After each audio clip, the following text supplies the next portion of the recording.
இறைவனால் உருவாக்கப்பட்ட ஒரு சோப்புன்னு வச்சுக்குவோம். அப்படித்தானே?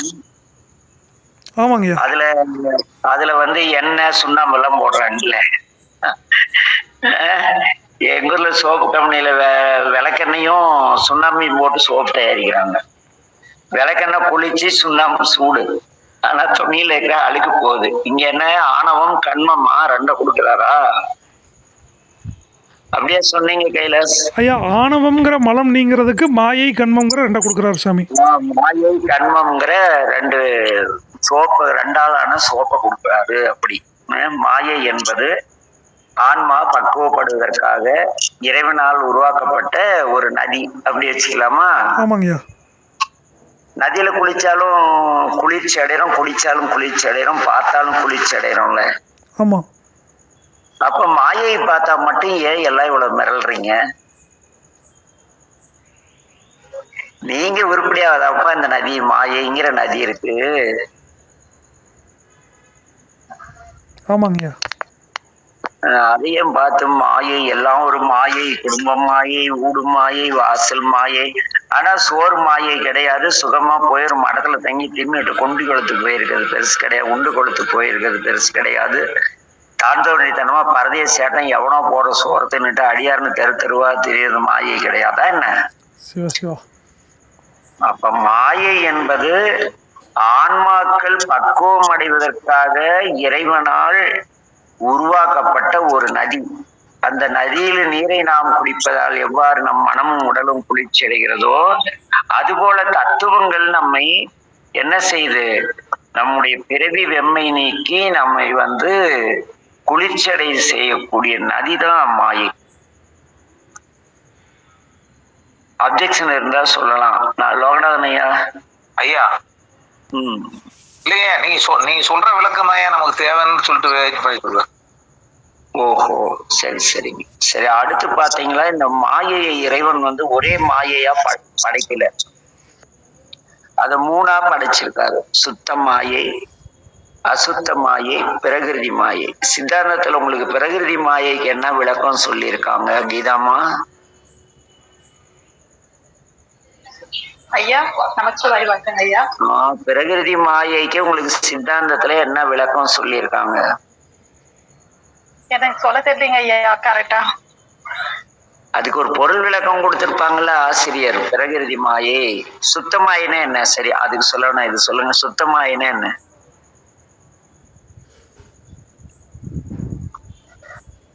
கரெக்டா தெரியலங்க ஐயா. கரெக்ட் உண்மையாவே. லோகநாதன் ஐயா, சுத்த மாயினா என்னங்கய்யா? காளிப்பண்ணா, சுத்தமாயினா என்ன? எதுங்க ஐயா தெரிஞ்சது சொல்லட்டுமா? எனக்கு தெரியாது, இந்த டாபிக் பத்தி தெரியாது. நீங்க பேசுறத வச்சு சுத்தமாயினா சுத்தமாயைங்கிறது வந்து நம்மள வந்து நல்வழிப்படுத்துறதா உண்டான செயல்ல நம்ம நெறிப்படுத்துற அந்த இது வந்து சுத்தமாயை. அசுத்தமாயைங்கிறது நம்மள வந்து அதே இடம்தான், பட் நம்ம அதை வந்து நம்ம நெகட்டிவா போறது வந்து அசுத்தமாயையா இருக்கலாம். இந்த இது தெரியல. சரி, இன்னொன்னு பிரகிருதி மாயைங்கிறாங்க, அது என்ன? இல்ல, இது ரெண்டும் கரெக்டாங்கிறது கூட எனக்கு தெரியாதுங்கய்யா. இல்ல கரெக்ட் இல்ல, இருந்தாலும் ஏதாவது சொல்லியிருக்கீங்கல்ல. அடுத்து சரிங்க, மூணாவது என்ன சொன்னீங்க? பிரகிருதி மாயை. கைலாஸ் சொல்லுங்க. கைலாஸ் ஐயா, சுத்தமாயிலிருந்து தாங்கய்யா வந்து சிவதத்துவம் தோன்றுறதுங்கய்யா.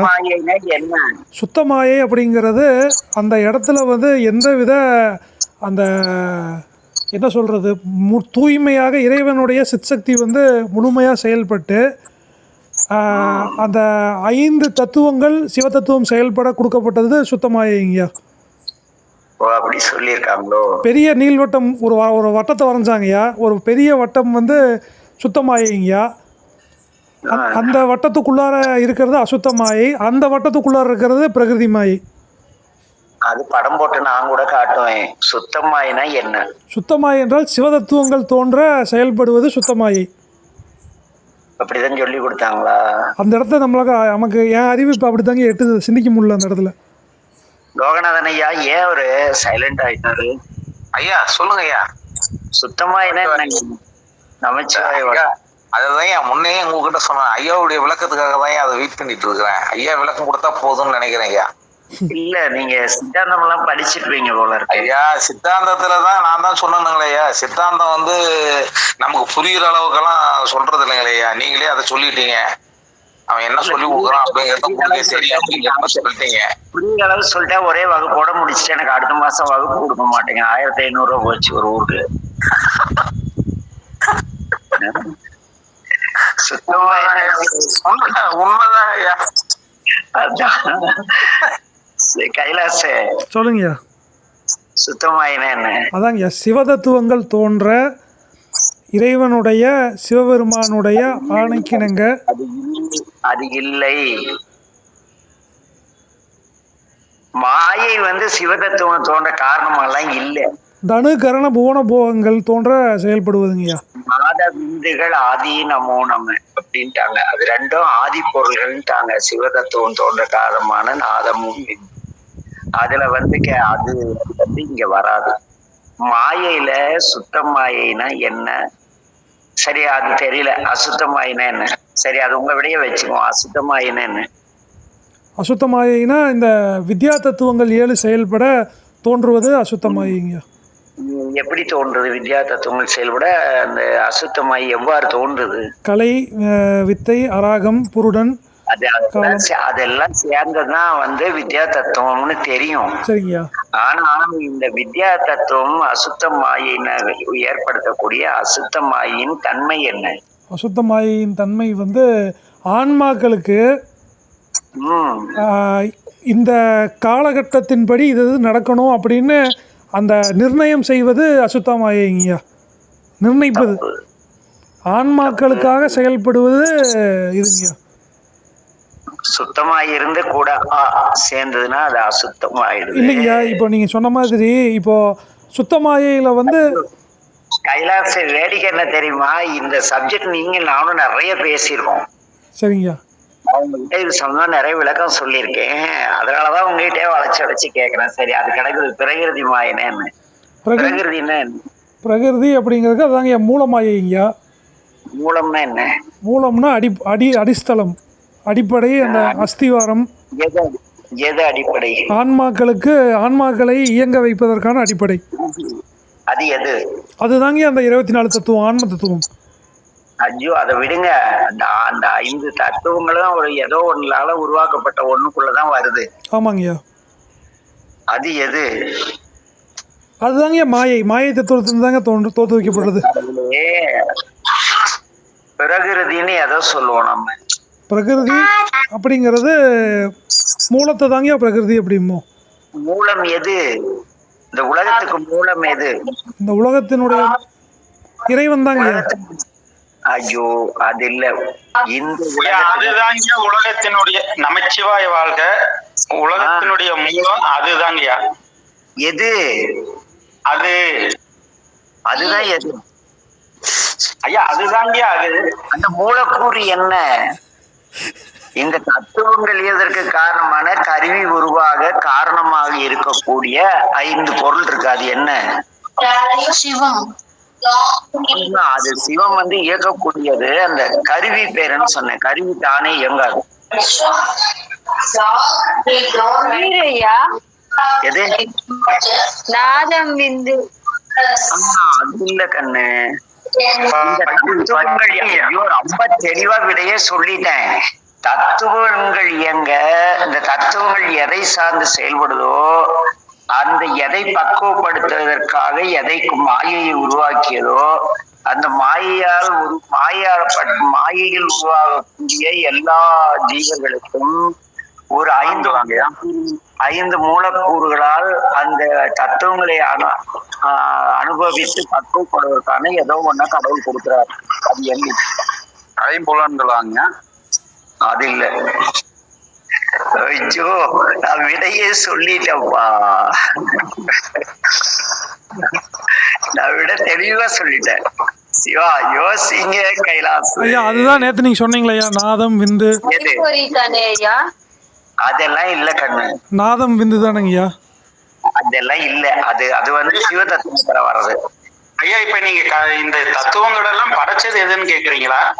இல்ல இந்த மாயையில் வந்த ஆன்மா இந்த தத்துவங்களில் பயணித்து பக்குவம் அடைவதற்கு உறுதுணையாக உள்ள ஒரு கருவி எதுன்னு, அந்த கருவிதான் பிரகிருதி மாயை.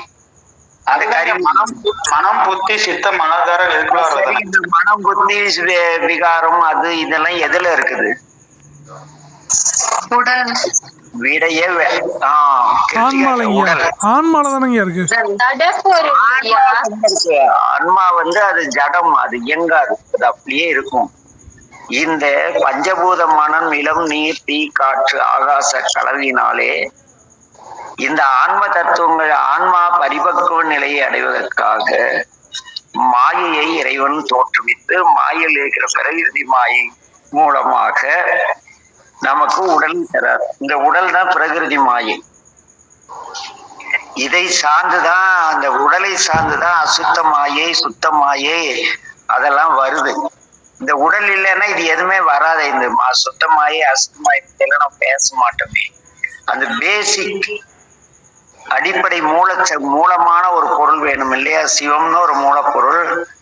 அதுபோல இந்த தத்துவங்கள் செயல்பட ஒரு கருவி வேண்டும். அந்த கருவியே வந்து பிரகிருதி மாயை என வழங்கப்படுகிறது. இந்த பிரகிருதி மாயை மூன்றாவதாக கூறப்பட்டாலும் ஆன்மா அசுத்த மாயில் பயணித்து சுத்த மாயையை கடந்து இறைவனை அடையணும். சுத்தமாயினா இறைவனை பற்றிய உணர்வெல்லாம் கிடையாது, உணர்வு தான். ஆனா அதுல ஒரு சூக்குமம் பெரிய ரொம்ப சர்ப்ரைஸான ஒண்ணு வச்சிருக்காரு சாமி. நீங்க அசுத்தமாயி வந்து ஈஸியா கடந்துடலாம், சுத்தமாயி கடக்கவே முடியாது. எப்படி அப்படின்னா, இதை பத்தி கைலாஸ் உங்ககிட்ட பேசிருக்கேன், சொல்லுங்க. அதுதாங்க அந்த கர்வம் வந்து, இந்த குரு வந்து எல்லாத்தையும் கடந்து அசுத்தமாயை தாண்டி போனாலும் கடைசியில் வந்து அந்த குருமார்கள் வந்து தன்னையை வந்து சிவம்னு காமிச்சு உண்மையான சிவத்தை வந்து வழிபாடு செய்கிறத வந்து மறைக்கப்படுவது அது உண்மைதாங்கய்யா. எதனால் அப்படின்னாங்கய்யா, இந்த தற்காலத்தில் வந்து ஆகச்சிறந்த கருத்துக்கள் சொல்லப்பட்ட ஆதிசங்கராக இருக்கட்டும், இல்லை சுவாமி பரமஹம்ச யோகானந்தராக இருக்கட்டும், இப்போ சிவானந்த பரமஹம்சராக இருக்கட்டும், யாராக வேணா இருக்கட்டும்யா, கருத்துக்கள் எவ்வளவு பெரியதாக இருந்தாலும் வந்து அவங்க சொன்ன கருத்து அந்த கடைப்பிடிக்கிறத தாண்டி அவர்களுடைய வழிபாடுங்கிறத செய்ய ஆரம்பிச்சிட்டாங்க. எப்படி பெரியாரை வந்து கடவுள் இல்லைன்னு சொல்லி பெரியாருக்கு வந்து ஒரு சிலையை வச்சாங்களோ, அந்த மாதிரி வந்து இறைவன் உண்மையான இறைவனை காமிச்சவங்களை விட்டுட்டு அந்த கருத்தை விட்டுட்டு தன்னையை வந்து வழிபாடு செய்ய ஆரம்பிச்சிட்டாங்கய்யா.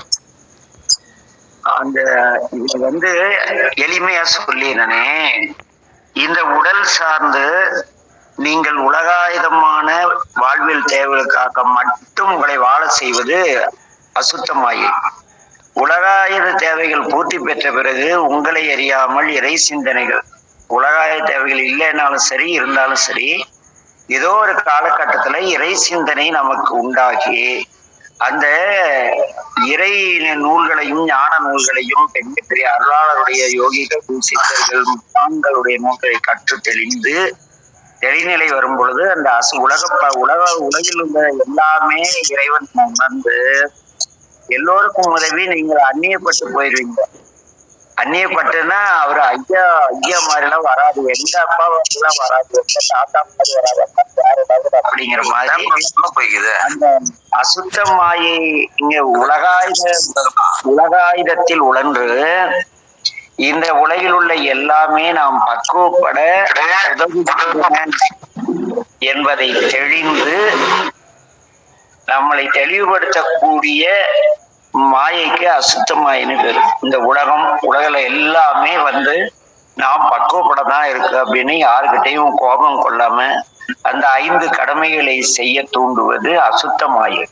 இந்த 5 கடமைகளை செய்து ஒரு படிநிலையில் நீங்கள் உயரும் பொழுது எல்லாரும் வந்து அப்பா கைலாசா வேற லெவல்பா, எங்க ஞானாசிரியர்ப்பா, இவர் ஊனாசிரியர்ப்பா, இவர் கோணாசிரியர், இவர் அருளாசிரியர்னு ஏதோ டைட்டில கொடுத்து அதை நம்பி இந்த ஆன்மாக்கள் போய் இந்த குரு அந்த திருமுறை சொல்றவங்க, யோகம் சொல்லி தர்றவங்க, உளவாரம் சொல்லி தர்றவங்க, யாரா இருந்தாலும் சரி முன்னிலை நடத்துறவங்க என்ன பண்றாங்கன்னா, தான் சிவம் என்ற ஒரு அகம்பாவத்தில், அது வந்து பாவம் வந்து உடலால் செய்வது, அகம்பாவம் மனதால் செய்வது.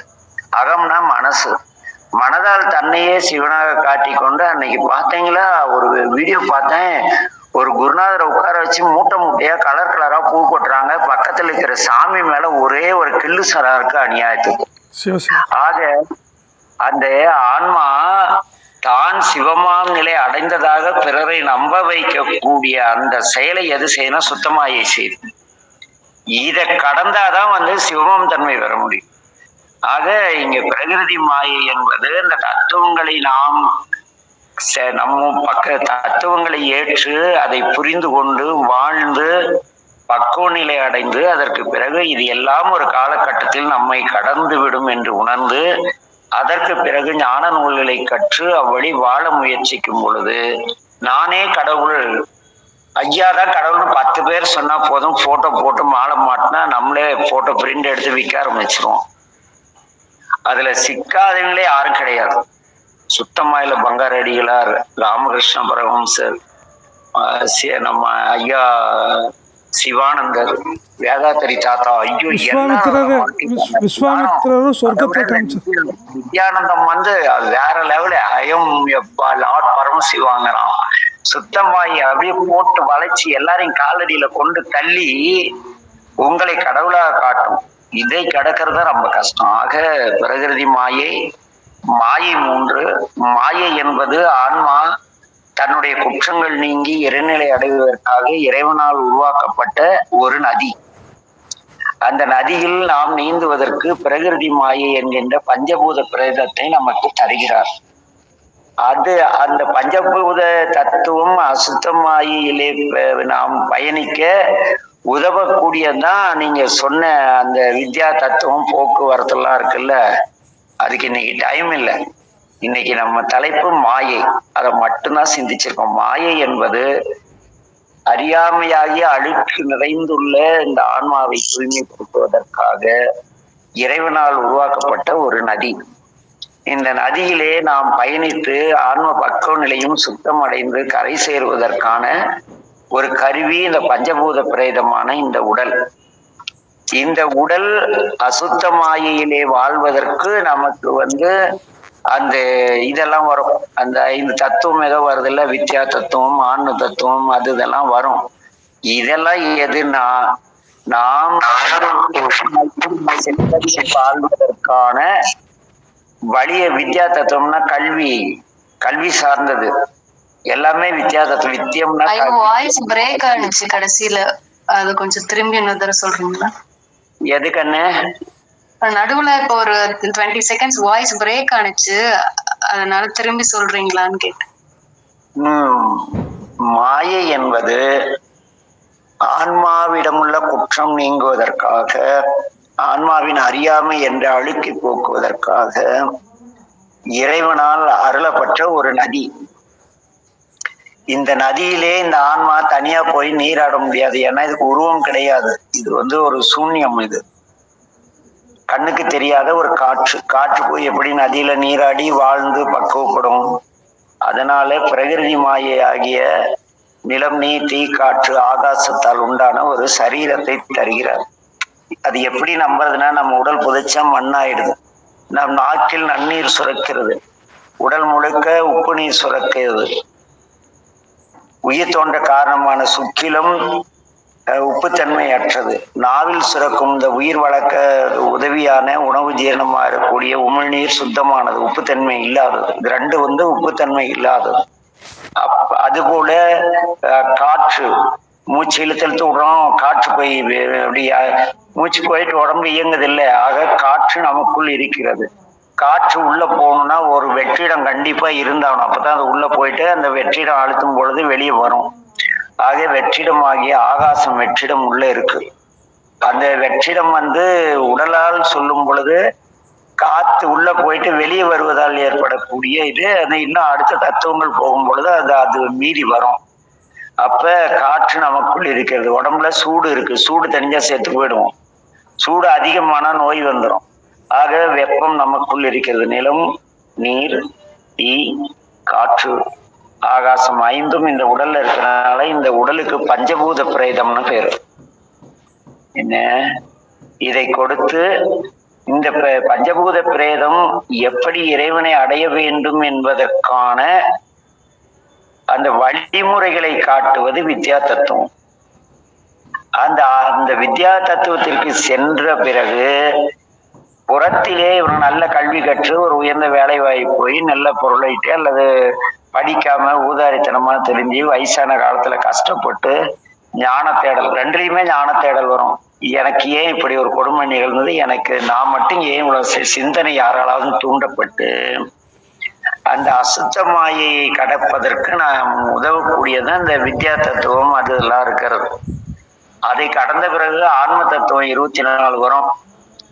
அதுல பயணிக்கும் பொழுது ஒரு மேல்நிலை 24வது ஸ்டேஜ் வரும் பொழுது சுத்தமாயில சிக்க வச்சிருவாரு.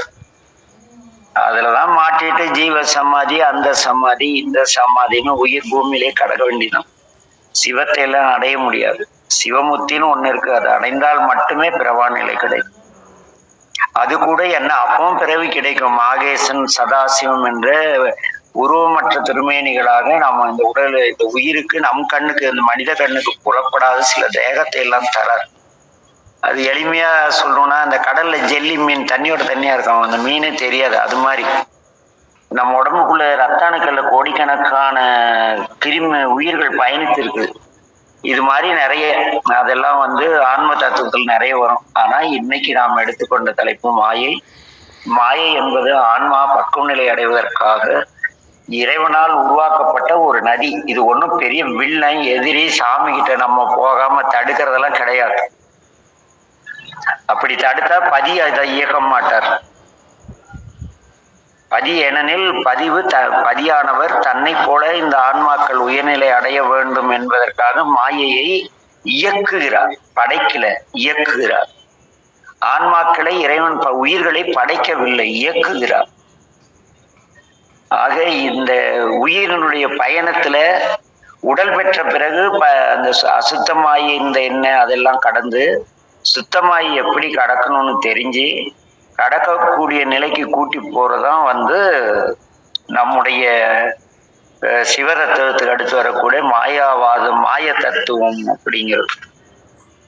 அதனால திருவருள் துணையோடு இவ்வளவுதான் மாயைங்கிறது. இத நீங்கெல்லாம் எப்படி படிச்சீங்கன்னு தெரியல, ஒரு 10 நிமிஷம் பகிர்ந்துக்கலாம்.